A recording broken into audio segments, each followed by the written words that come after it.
บ่ทาสี งามทาเอง ฮะ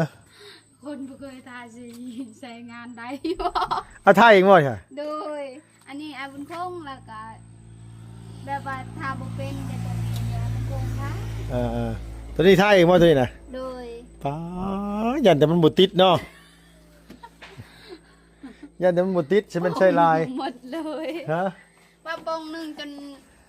ปองเดียวบ่นี่นะ โดยปองเดียวแล้วก็ตัวนี้ก็บ่ได้ทามันหมดก่อนทาตัวนี้ลาย ถ้าหลายๆสิก็ดีคือกันเวลาฝนฟ้าเวลาเฮาอาบน้ำมันจะบ่ถึกไหมมันจะบ่ผุพังไวค่อยดีรอได้พี่น้องเอ้ยอันว่าเฮือนน้องเพิ่นผู้เอาฮู้ยล่ะ โดย ยามมื้อคืนเคยก้านอยู่บ่เฮ้ยน้องอันว่าก้านปูก้านปลาเคยก้านอยู่บ่น้อง เดี๋ยวนี้บ่ โดย บ่ได้ประการแล้ว ตะกี้เคยไปบ่ เคยไปแต่ว่าบริการเท่านี้คุณไปลุมแต่น้ำเซแล้วก็ขึ้นมาอยู่นี่ ก้านขึ้นมาเลย โดย ได้อยู่บ่พอได้กินบ่ ได้คันไปการ ปลายังส่วนใหญ่ จับปลาดุกปลายัง เออ ปลาคือปลาซิวแต่ว่าใหญ่นะ อ๋อ ปลายังเกาะ ปลาซิวข้าว มันใหญ่เลย โดยตัวชำโปรมือนี่บ่ โดย มีคือกันบ่นาง มี แต่ว่าซุมื้อนี่บ่ค่อยมีคนหาก้านบ่ โดย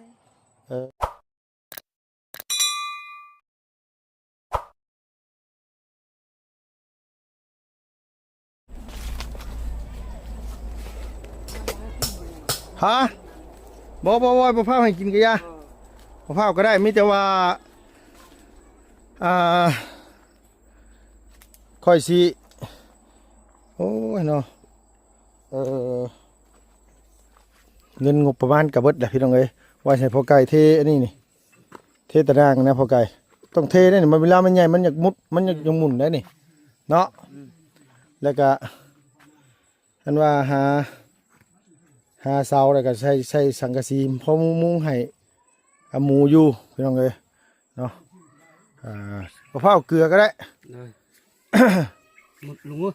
หมดเลยบนนั้นหมดเลย นี่อยากเทตามพืชมันนี่นะเดี๋ยวนี้เทตามแคมพืชมันนี่สบายดีอีกรอบหนึงเด้อพ่อไก่เด้อสบายดี จะมุ่งเลยมุ่งบอลนี่ลุงเนาะ โดยแม่นแหละมุงมองนี่แหละ ให้อยู่พ้น เจ้าบ่มองนี่น่ะเจ้าปรับก่อนเด้อ โดย ก็เจ้าสิมุงน่ะเจ้าปรับแล้วเฮา บางเทื่อนี่ลุงขึ้นเรือสมังตัวนี้แล้วเขาจะเทบอลเรานอนบอลนี่บอล แม่น เทก็ แม่ ยาน บอลนั่นมัน เทมังพี่ บอลเรานอนเลย เทมังพี่ แม่น คือเฮาปรับให้มันเพียง แม่น แล้วเฮาเทสิมังมันนี่มันเดือสมมุติเดือหั่นได้เฮาไป บอลเราอยู่นี่ แม่นไปเทหั่นประมาณสักว่าหนึ่งหรือแขนหนึ่งซะไป แม่นมัน2 เมตรคูณ2 เมตรนะ โดยบ่ฮอดพุ่นก็ได้เม็ดคูณเม็ดนี่ก็หลายแต่แหละพ่อไก่ ขาตัวนี้รักตัวนี้นะลุง โดยแม่นแหละ แต่ฮอตบอลโน่นแต่ตะวิดเฮานี่เฮ็ดตะวิดนะ โดย เราจะขึ้นเฮ็ดแนวก่อน เพราะว่าให้มันนอนเลยเขาก็อันนี้เนี่ยงามสัมพี่น้องเอ้ย เขาจะเทชั้นนี้ลุงชั้นนี้คาโนนตัวนี้ที่กับตัวนี้พอ โด แล้ว ย บอลเพื่อนเราอยู่นี่ แม่นเขาก็ นี่เราปล่อยให้เราซอย มอง เย็น แม่นมองนั่นก็เจ้าก็เอาลักใส่ แม่น เอาลักใส่แล้วก็ตีอันว่าอันนี้เอาสังกะสี เอามา โดย 3 แผ่นนะลุงเนาะ บ่ฮอด3 แผ่น3 แผ่นได้ฮอดบ่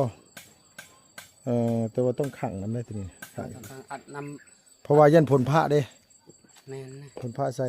ยังบ่ทันออกนุ่มซะบ่จักพอไก่บ่ สังสีเก่าได้อยู่บ่ลุง สังกะสีเก่าอัดอ่ะบ่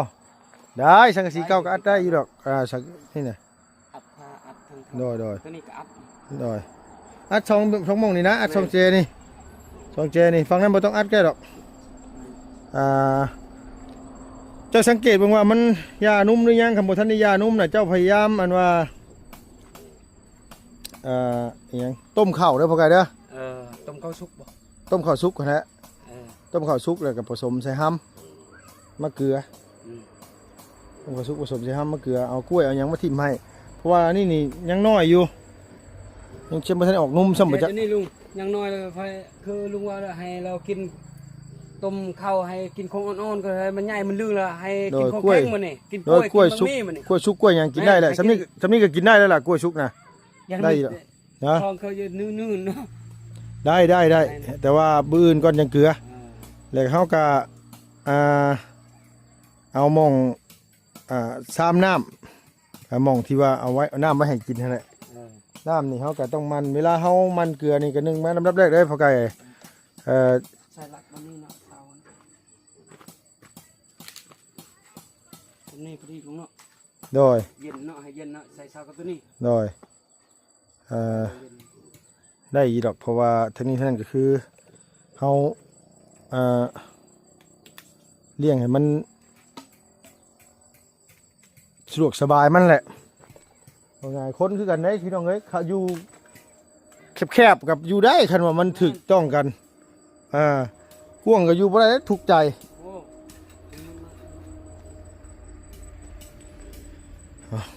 เนาะพี่เนาะเป็นพวกไก่แล้วนี่มีแต่ว่าบื้ออื่นเนาะพวกไก่เนาะ ได้ โดยโอเคสบายเอาสบายดีเด้อโดยป้าพี่น้องเอ้ยมีแต่ว่าลุงสิไปเบิ่งทั้งเฮือนน้องจะดีคืบหน้าไปฮอดขั้นตอนได้เลยมีแนวคืบหน้าได้แน่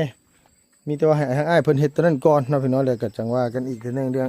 อ่างปูอ่างปลาเฮาเราจะออกแบบให้แบบว่าให้มันมีหม่องเล็ดหม่องลอยน้ำไหลให้มีหม่องเล็ดหม่องลอยแล้วก็ให้มันสะดวกหัวจิตหัวใจว่าง่ายซะมันก็สิ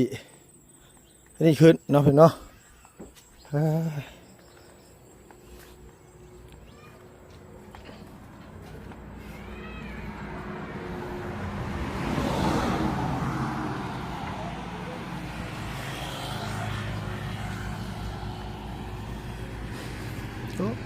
สบายดีป้าลุงนะลูกละสวัสดี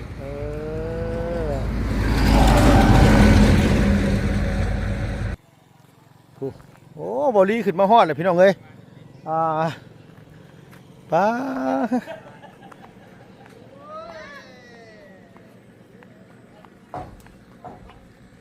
โอ้ยมาทางนี้ก่อนเพียงเนาะคือห้องต้องอยู่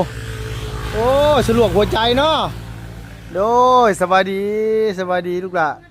โดยโอ้ยเราแค่ได้ยังให้กินข้าวแรงกินปลา โอ้เอามาได้ใส่ปลาซื้อมื้อเช้านี่เอาสบายดีเด้อน้องเด้อโอ้ยสบายดีเด้อห้องน้ำเฮ็ดคักอีหลีตั้งแต่เพิ่นเฮ็ดห้องน้ำยังบ่ทันมาเยี่ยมจักเทื่อได้พี่น้องเอ้ยนี่เพื่อนก็อัดเป็นทีเรียบร้อยอันนี้เบิดแหละมาที่นี่ฝนตกมากับบ่ได้แล่นลี่ฝนแล้วตะกี้ยังว่าจะมันพระเสียดยังน่ะตักน้ำตั้งน้ำคือเห็นถอกใช้น้ำใช่อันบัวซะเวลาล้างมือมาโดยป้าโธ่เดี๋ยวไงเดี๋ยวมาเบิ่งขออนุญาตมาเบิ่งห้องน้ำเพิ่นก่อนใส่งานนะบ่เฮ้ยโดยใส่แล้วใส่บ่ได้ให้เพิ่นต่อไฟลงมาพี่บ่นี่นะโอ้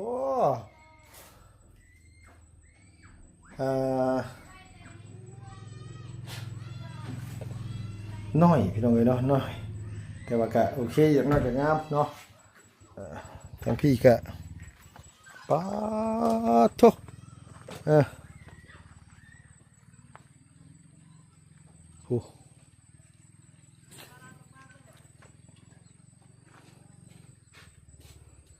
ทาสีส้มนะพี่น้องเอ้ยเหือนน้องโอเคห้องน้ำเพื่อนเฮ้ยงามบ่ทาสีงามทาเองฮะคนบ่เคยทาสีใส่งานได้บ่ทาเองบ่ใช่โดยอันนี้อาบุญคงแล้วก็แบบว่าทาบ่เป็นแต่ตัวนี้อาบุญคงค่ะตัวนี้ทาเองบ่ตัวนี้นะโดยป้ายันแต่มันบ่ติดเนาะยันแต่มันบ่ติดใช่มันใช่ลายหมดเลยฮะว่าปองนึงจนปองเดียวบ่นี่นะโดยปองเดียวแล้วก็ตัวนี้ก็บ่ได้ทามันหมดก่อนทาตัวนี้ลายทาหลายๆสิก็ดีคือกันเวลาฝนฟ้าเวลาเฮาอาบน้ำมันจังบ่ถึกไหม้มันจังบ่ผุพังไว้ค ค่อยดีรอได้พี่น้องเอ้ยอันว่าเฮือนน้องเพิ่นผู้เอาหู้ยล่ะ โดย ยามมื้อคืนเคยก้านอยู่บ่เฮ้ยน้องอันว่าก้านปูก้านปลาเคยก้านอยู่บ่น้อง เดี๋ยวนี้บ่ โดย บ่บริการเด้อ ตะกี้เคยไปบ่ โดยเคยไปแต่ว่าบริการแถวนี้คุณไปลุงแต่น้ำเซแล้วก็ขึ้นมาอยู่นี่ ก้านขึ้นมาเลย โดย ได้อยู่บ่พอได้กินบ่ ได้คันไปการ ปลายังส่วนใหญ่ จัก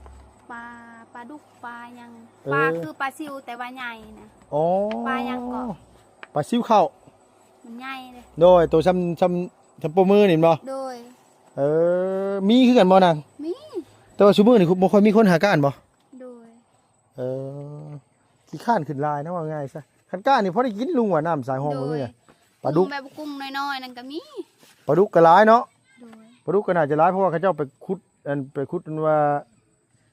กระปูชื่อละวอนไปขุดกระปูยังจกเอาน้ำหุ้งกระปูยังได้ ไอ้ยังปลาคอกังเนาะ ขอก้างแมน โดย มีเนาะนางเนาะ มี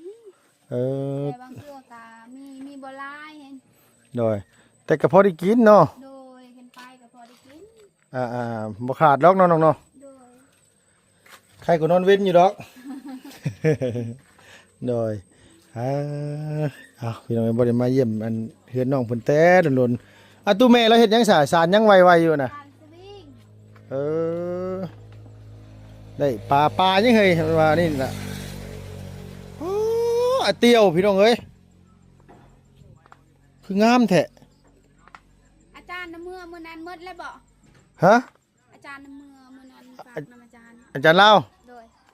จังว่าแล้วเราบ่ได้เอาไว้เฮือน บ่ได้เอาไว้บ่ บ่เห็นบ่ ลูก บ่เห็น กินบ่ยังเงินเดี๋ยว บ่ เรา บ่เป็นหยังล่ะมีอยู่ หึ อ๋อ ยังมีอยู่ในอันนั้นเด็ก อู้เอ่อนางตูปักนางตูอันว่าเฮือนสละโอ้ปลูกใส่คลองได้เนาะเฮ้ยเนาะงามแท้ล่ะบ่ โดย เออใช่นี่เวลาฝนมาน้ำบ่หลายสุไปเบิดบ่เฮ้ยนี่ บ่เด้แบบว่าบ่เห็นฝนตกก็บ่แห้งก็เลยนั่ง บ่สมมุติว่าฝนตกแห้งนี่มันไหลอยู่บ่นี่นะ ไหล เอามันสิบ่มุนเบิดบ่สิพักอันนี้นะ จักเด้เห็นแบบว่าฝนตกก็ถอนออกหมดแล้วก็ปรุงอยู่ให้นี่แต่นี่แบบว่าน้ำบ่แห้งก็เลยปะอยู่ในก้อน ป้างามอีหลีโลเด็ดกินหมดแล้วนี่ โดยผักนั่งตู้พี่น้องเอ้ยโอ้ผักเสริมก็งามก็ต้องเอาเทล่าบ่ฮะ นี่งามก็นี่ปลูกใหม่ ต้นปลูกใหม่บ่ โดย อืม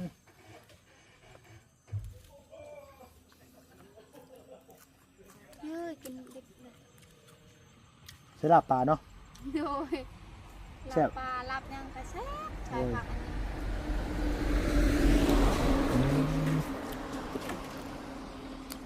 ถือว่าคุ้มนะพี่น้องเอ้ยเป็นปลูกใส่คลองเลย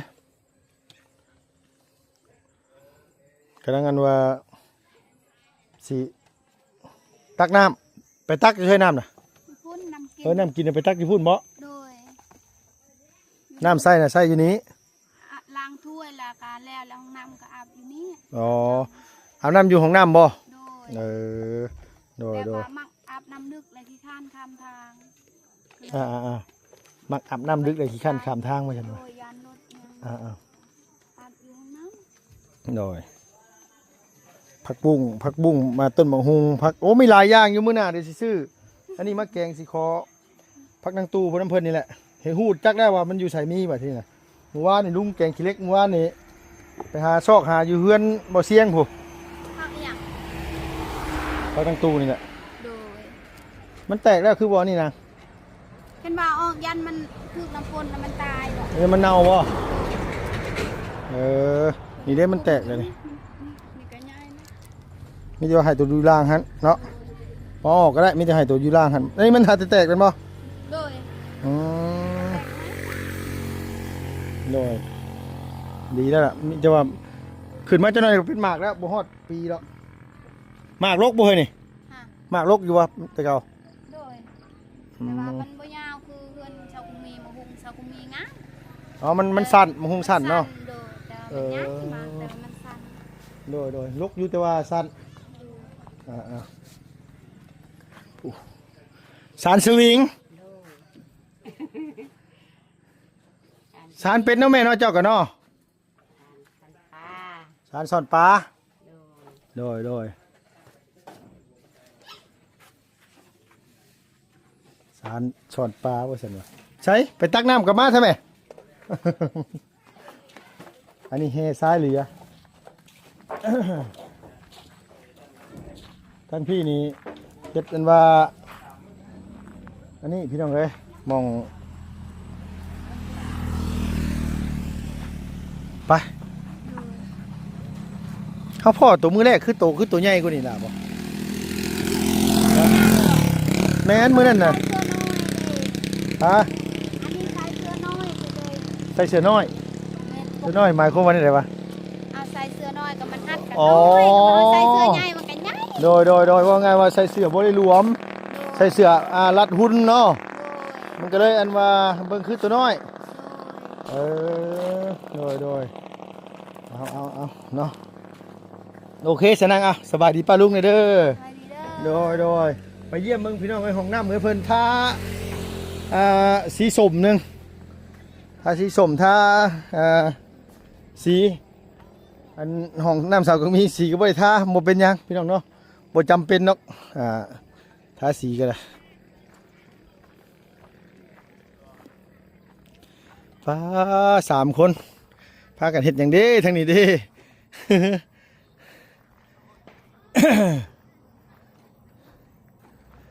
สวัสดีน้องเด้อโดยกำลังขุดหาคาน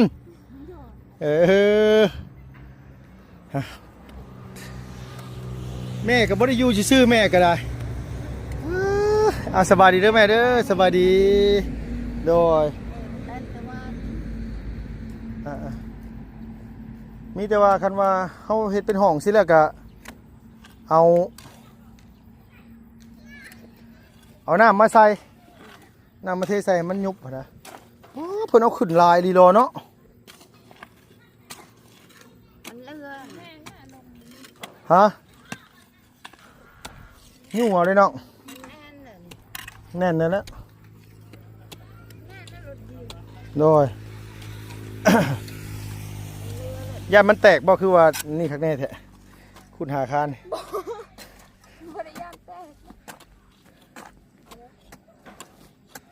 มันเดือลายทั้งข้าแม่พี่ทั้งเดือลายพุ่นน่ะ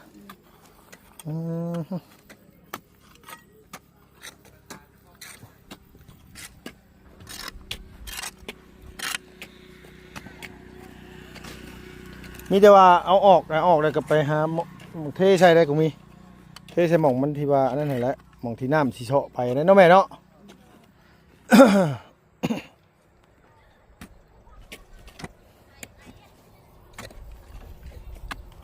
ทางนี้ยังบ่ปานใดทางเทิงพุ่นแล้วมันหลายโพด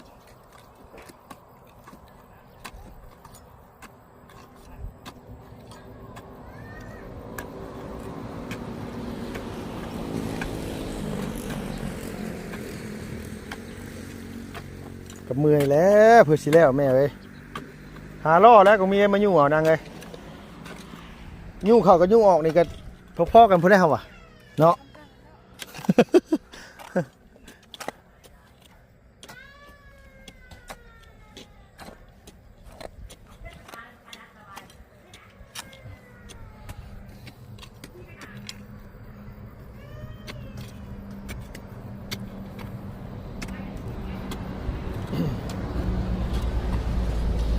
โอ้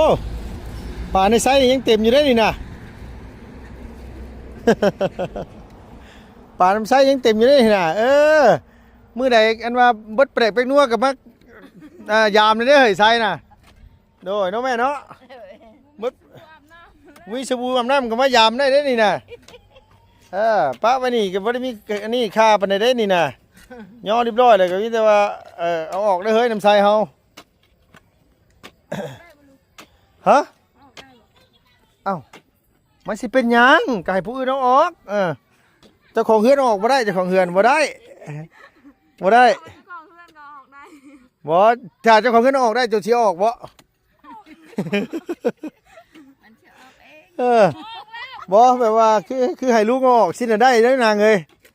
ลุงมันเจ้าของเฮือนเด้บ่ซั่นก็ให้ซะคือตู้แม่สิเอาออกนี่ได้อยู่นี่ตู้แม่บ่ได้เป็นเจ้าของเฮือนแต่แม่ได้อยู่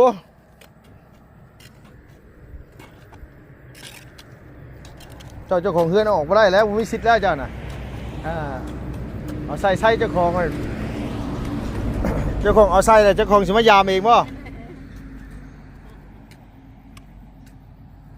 เป็นแต่เมื่อยน้ำน้องเพิ่นอยู่ได้เพียงไงพา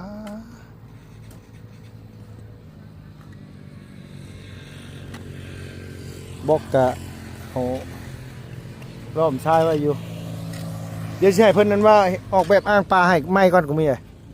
ออกแบบอ่างปลาไม้ก่อนหรือว่าให้มันเฮาก่ออยู่ทั้งนั้นแหละก็เฮาสิเห็นว่าให้เพิ่นออกแบบให้มันเป็นคลองน้ำสลอกซอกแซกไปอันนี้มันจังคักนะ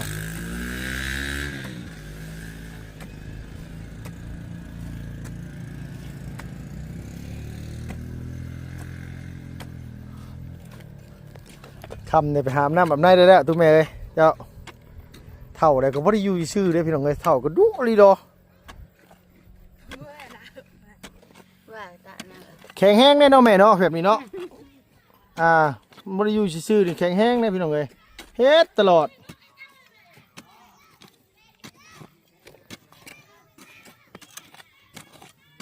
คิดว่าเอานอนใจขุยา น้อยยังก็แม่ ให้มันแล้วไว้อยู่น้ำกับกองมือ เฮือนนี่บ่ โดย อย่าให้เฮือนแล้วไวๆสิได้มาอยู่พี่ อยู่น้ำกับกองมือ โดยได้แต่บุญวาสนาเลยแม่เอ้ยตัวนั้นเขาก็ยอมเกินแล้วเขาก็ได้วาสนามูแล้วเป็นลังวาสนาโตได้แต่เสา โดย ซี่ฟ้าไว้เบิ่งดาวก็ตามนั่นแหละเฮ็ดได้สมันบ่ได้คือหมู่เนาะ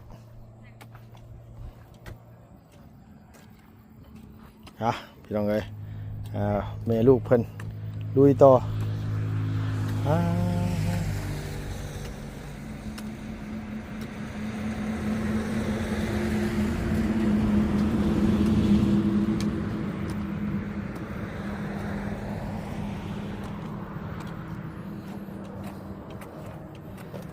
โอเคสนางเอ้ยสบายดีป้าลุงแน่นอนล่ะ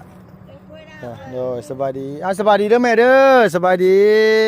โดยสบายดียามแรงๆเพิ่นเนาะพอดีว่ามาเบิ่งเพิ่น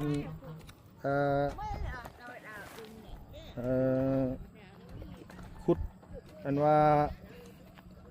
หาเหลี่ยมเสาเพิ่นเพียงเนาะโดยสำหรับคลิปนี้ก็ขอบคุณหลายๆพี่น้องอยู่ดีมีแฮงเด้ออย่าเจ็บอย่าจนนำไปด้วยสุขภาพพานามัยแข็งแรงอายุหมั่นขวัญยืนเพียงเนาะไปแล้วพี่น้องบ๊ายบายสบายดีเด้อพี่น้องเด้อ